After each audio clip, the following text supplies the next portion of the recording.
How to Be a Hero. Words by Florence, Parry, Heide.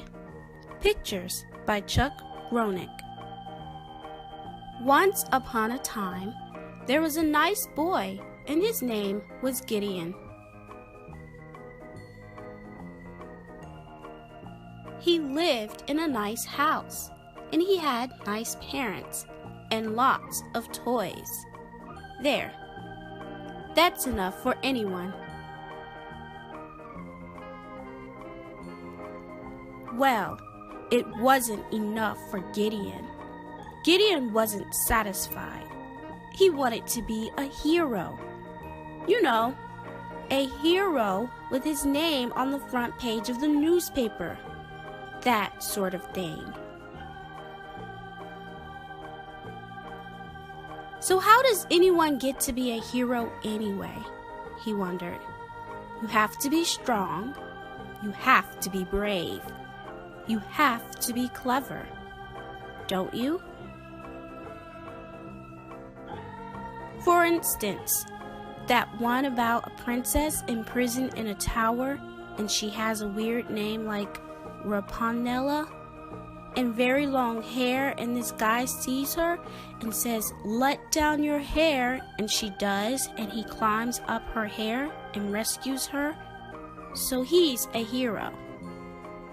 And the story where a witch gives a girl a poison apple, and when she takes a bite, she goes into a deep sleep, which is sort of like being dead, but not really. And nothing will get her awake except a kiss, and someone does see her sleeping there, and he kisses her, and he's a hero. Just like that. And Gideon thought about the one where someone has a mean stepmother and mean stepsisters, and they make her dust and sweep and scrub so she never gets to go to parties, but a fairy godmother gives her a party dress and glass slippers, and she goes to a big party and loses one of her glass slippers, and this guy finds it and gives it to her, and that makes him a hero. And just because he found that slipper.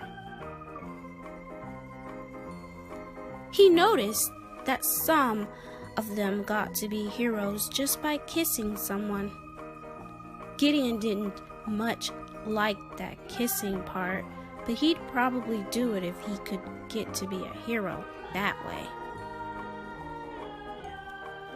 Once the babysitter fell asleep watching television, and he wondered if that would count, if he kissed her. But he didn't think so, and he didn't do it. One of his favorite stories was the one about this kid finding some seeds or beans or something like that, and they grew up to be a great big vine, and he climbs up and finds some neat things. There's a giant up there, but he's asleep, so the kid takes home all the good stuff, and he's a hero. And he doesn't have to kiss anybody. Gideon thought about how all those guys turned out to be heroes, and he decided they didn't have to do anything or be anything. They didn't have to be strong. They didn't have to be brave. They didn't have to be clever.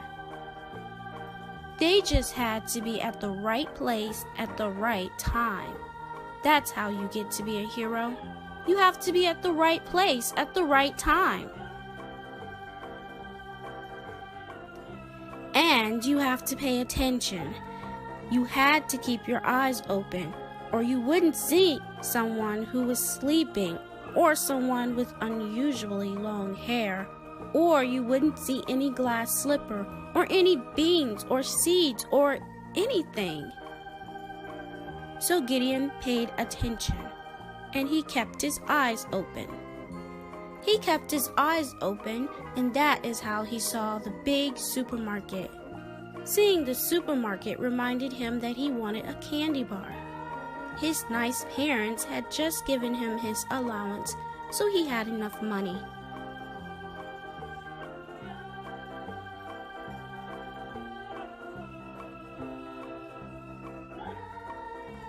Gideon picked out his candy bar and waited patiently in line behind several other customers. He noticed there were balloons and flowers and cakes, and as he paid for his candy, people suddenly surrounded him, taking pictures, clapping him on the back, congratulating him. Congratulating Gideon? For what? What for? Well, Gideon was the 10,000th customer to buy something at the supermarket. Everybody was excited. People patted him on the back. A girl kissed him on the cheek. For a minute, he wondered whether that might turn him into a prince or maybe a frog, but nothing happened. The manager said he could come in for a candy bar anytime he felt like having one. His name was on the front page of the newspaper.